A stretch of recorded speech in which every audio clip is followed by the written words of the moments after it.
The diplomatic station orbited Mars like a watchful sentinel, its vast titanium hull gleaming under the red planet's muted sunlight.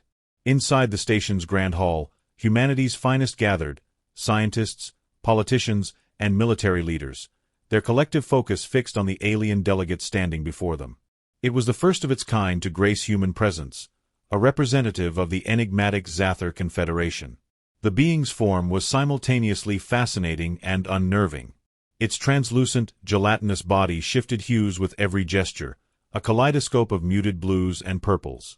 Tiny bioluminescent organisms swam within it, creating an eerie resemblance to a living galaxy.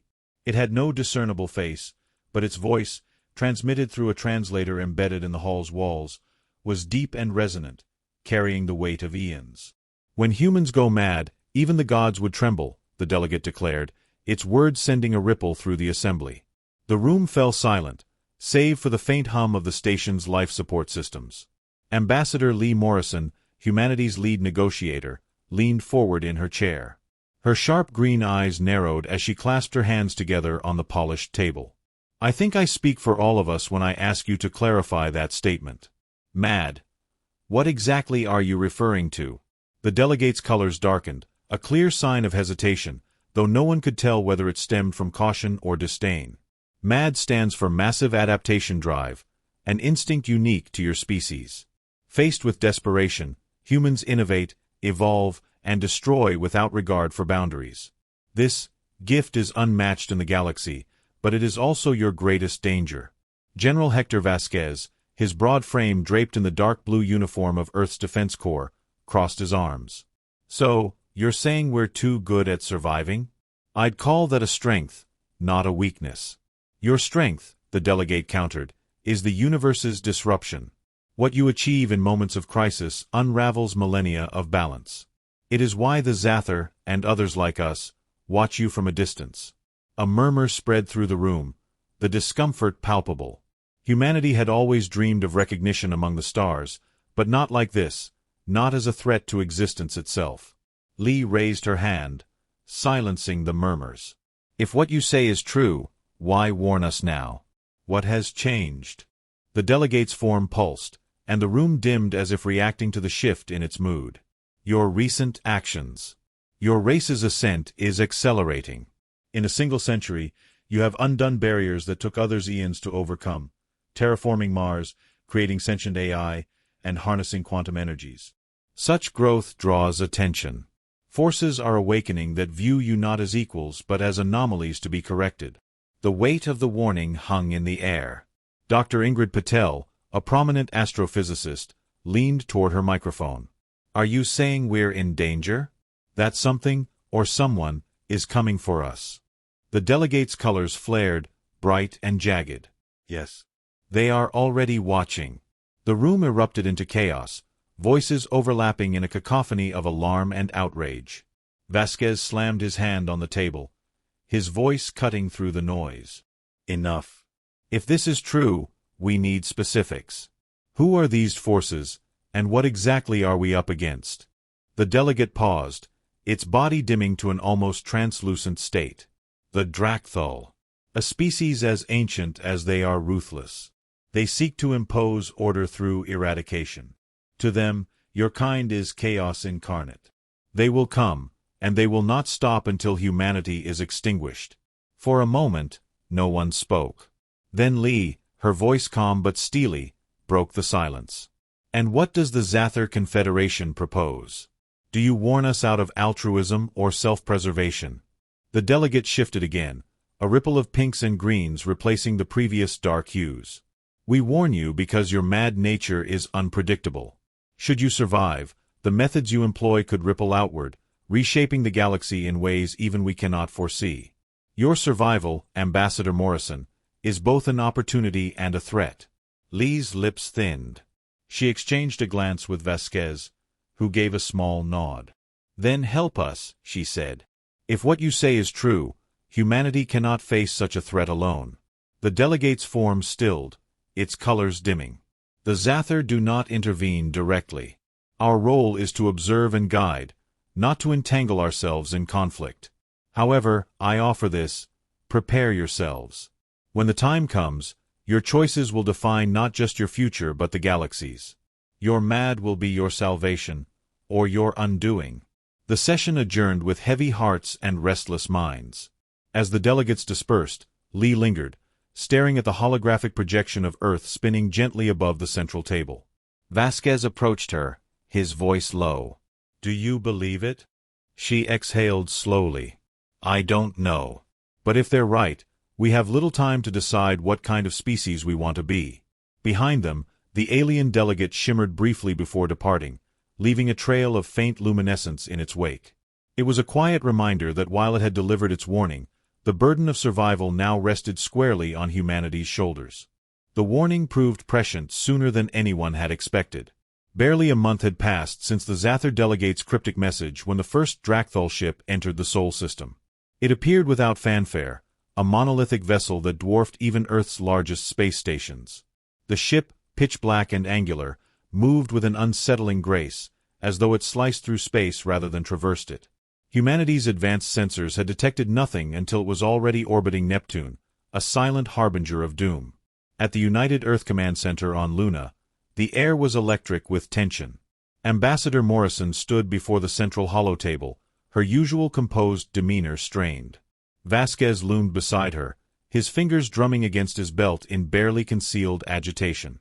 The holographic projection displayed the Drakthal ship in vivid detail, its surface bristling with alien weaponry and technology beyond anything humanity had encountered.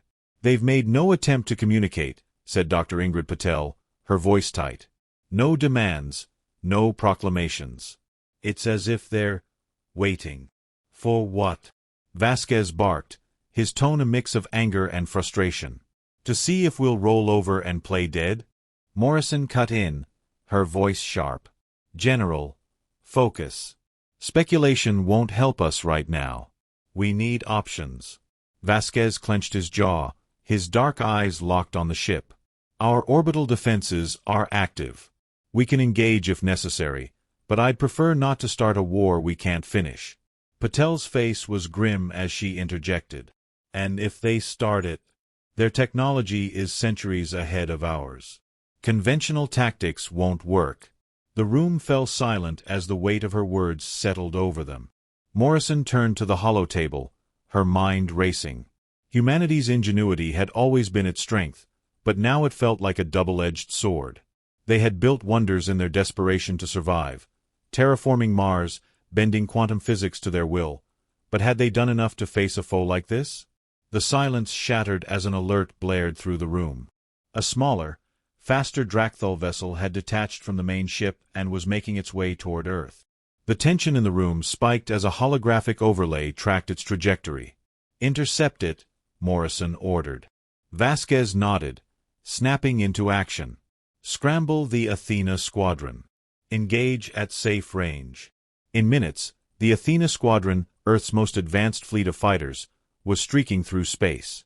The pilots were veterans, their ships equipped with cutting-edge AI systems and experimental weaponry.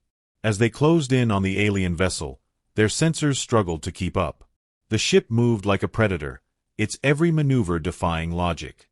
"This is Athena Lead," came a calm, steady voice over the command center speakers. "We have visual on the target. It's unlike anything we've seen. Awaiting orders." "Engage," Vasquez said, his voice steady despite the storm brewing in his chest. The first volley of missiles streaked through the void, their trails of light stark against the blackness of space.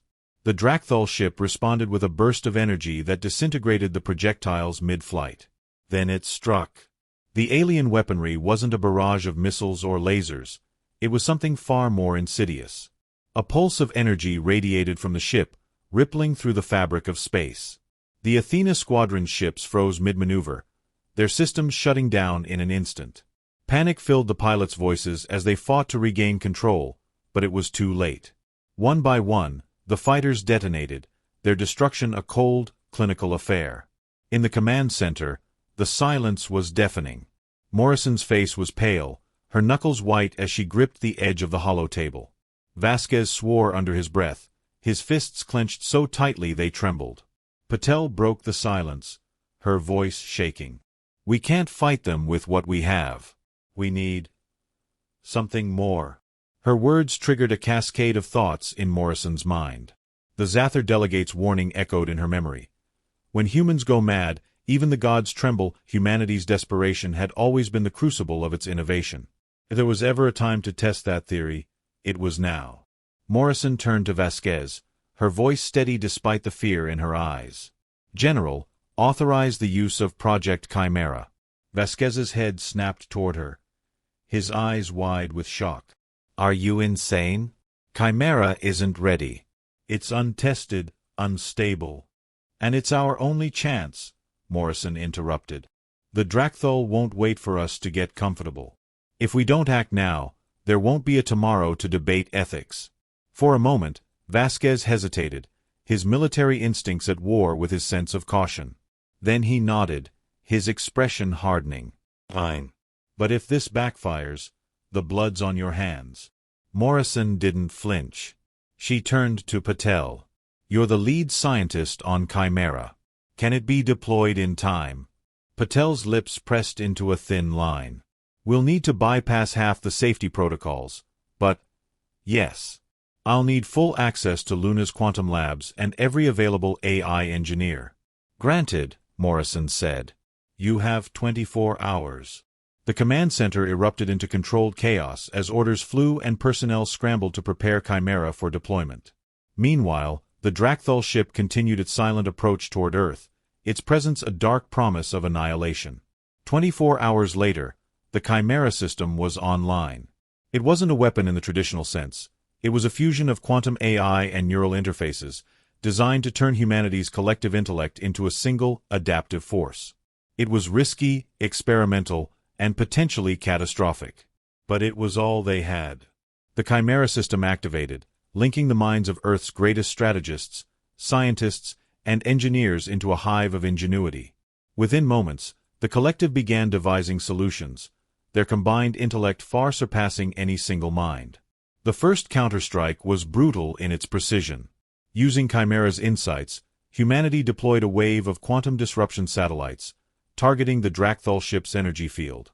The alien vessel faltered, its movements less fluid as its systems adapted to the unexpected assault. But the Drakthol were not unprepared. Their ship retaliated with a devastating burst of energy, sending shockwaves that ripped through the satellites and threatened the Chimera system itself. In the command center, Morrison watched the battle unfold, her heart pounding. "Stay focused," she urged, her voice cutting through the tension. "We've come this far. We can't stop now." The Chimera system's next move was audacious, redirecting the orbit of an asteroid to collide with the Drakthol ship. The asteroid, a massive chunk of rock and ice, hurtled through space, its trajectory calculated to the millimeter. The impact was catastrophic, shattering the alien vessel into fragments. The room erupted in cheers, but Morrison remained still, her gaze fixed on the hollow table. "This isn't over," she murmured. The Drakthol were unlikely to be deterred by a single defeat. The real war had only just begun. The asteroid impact left the Drakthol vessel in ruins, its once imposing form now scattered across the void in a glittering field of debris. Yet even in victory, the air in the command center was heavy, its occupants too wary to celebrate. General Vasquez stood with arms crossed, staring at the holographic display, his expression grim. "They won't let this go unanswered," he muttered, his voice like gravel. Ambassador Morrison, seated beside him, pinched the bridge of her nose. Her exhaustion was evident, but her voice carried steel. "They've seen what we're capable of now. That should make them think twice." Patel looked up from her console, her brow furrowed. "If anything, it might escalate their aggression. The Drakthol don't strike me as a species that tolerates defiance." Before anyone could respond, a warning tone echoed through the room. The holographic display shifted, showing a new anomaly, a massive energy signature near the outer edge of the solar system. It was unlike anything their sensors had detected before, a pulsating vortex that twisted space itself. "What the hell is that?" Vasquez demanded, his voice sharp. Patel's fingers danced across her console as she analyzed the data. Her face went pale. "It's a gateway," she said softly. "They're sending reinforcements." Morrison's jaw tightened, and for a moment, she said nothing. The weight of responsibility pressed down on her shoulders, but there was no time for hesitation. How long until they arrive? Patel shook her head, her voice barely above a whisper. Hours. Maybe less. A tense silence filled the room. The Chimera system had given humanity its first taste of victory, but it was fragile, unstable. Deploying it again so soon risked catastrophic failure. Morrison looked at Vasquez, then at Patel, her gaze steady despite the turmoil within her. We need to use Chimera again. If they bring reinforcements, we'll have no chance otherwise. Patel hesitated. The system is barely holding together. Another activation could overload it, or worse. It could collapse entirely and take half our infrastructure with it. Morrison didn't flinch. And if we don't, they'll finish what they started. Vasquez nodded reluctantly. We don't have a choice. The room erupted into controlled chaos as the team prepared for the Chimera system's second activation.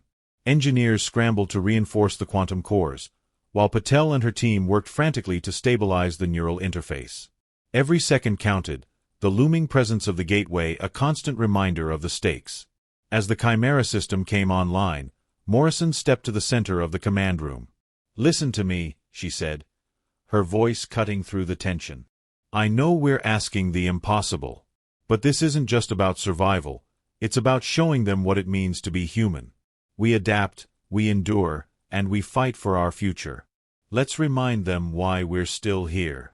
The Chimera network hummed to life, the collective consciousness of humanity's greatest minds once again merging into a single, adaptive entity. The energy in the room was palpable, a mixture of hope and desperation. The first strategy came within moments, a bold plan that combined brute force with surgical precision. Using Chimera's calculations, humanity's remaining orbital defenses and experimental weaponry were coordinated into a unified counterattack. As the Drakthal reinforcements began emerging from the gateway, they were met with an onslaught unlike anything the galaxy had seen. Massive railgun platforms fired kinetic projectiles at near-light speeds, each strike calculated to exploit the Drakthal ship's weak points. Quantum disruption fields scrambled their systems, forcing them to adapt in real time. Even Earth's terraforming satellites were repurposed, unleashing controlled bursts of energy that turned asteroids into makeshift weapons. The battle was chaos incarnate, a collision of ancient power and desperate ingenuity. Despite their overwhelming numbers and advanced technology, the Drakthal struggled to gain the upper hand. Chimera's hive mind adapted to every tactic they deployed, countering with innovations born of necessity. But the strain on the system was immense. Inside the quantum lab, Patel monitored the neural interface, her heart pounding as the readout spiked dangerously. We're reaching critical levels, she called out. If this continues, the system will. Before she could finish, the room was rocked by a sudden surge of energy. The Chimera network faltered, its synchronization breaking for a split second. That moment of instability was all the Drakthal needed. A massive pulse of energy erupted from their lead ship, obliterating one of Earth's orbital stations and carving through the defensive fleet. In the command center, the display flickered as chaos erupted on the battlefield. Vasquez slammed his fist on the table, his voice a roar. We're losing ground. Morrison, we need orders now. Morrison's mind raced. The Chimera system was on the verge of collapse, but retreat was not an option. She closed her eyes, taking a steadying breath. When she opened them, her gaze was fierce. Patel, override the safety protocols. Push the system to its limit. Patel hesitated, her hands hovering over the controls. If we do that, there's no coming back. Chimera could destroy itself. Morrison met her gaze, her voice unwavering. Then we take that risk. Humanity didn't come this far to be wiped out. Patel nodded reluctantly, her fingers moving with precision as she executed the override. The Chimera system surged, its energy flooding the network in a final, desperate push. The hive mind accelerated beyond anything the team had imagined, its strategies becoming more complex, more ruthless. The final moments of the battle were a blur of light and destruction. The Drakthal forces, unable to keep up with Chimera's relentless adaptations, faltered. One by one, their ships were destroyed, their gateway collapsing in on itself in a violent implosion. When the dust settled, the silence was deafening. The holographic display showed only empty space where the Drakthal fleet had once been. The command center erupted in cheers, but Morrison stood still, her eyes fixed on the flickering Chimera interface. The system was failing, its components burning out one by one. As the last connections severed, Patel whispered, "It's gone. Chimera. It's gone." Morrison exhaled slowly, her shoulders heavy with exhaustion. "Then we honor its sacrifice. And we prepare, because this isn't the end." Vasquez stepped beside her, his expression softening. "You think they'll come back?" She nodded, her gaze distant. "The Drakthal won't forget this, and neither will anyone else watching. We've shown them what humanity is capable of, but we've also made ourselves a target." The room fell quiet, the weight of her words settling over the team. Despite their victory, the future felt uncertain, the path ahead shrouded in shadow. As Morrison turned to leave, she paused, glancing back at the holotable. "When humans go mad, the gods tremble," she murmured, a faint smile on her lips. "Let's hope they're paying attention."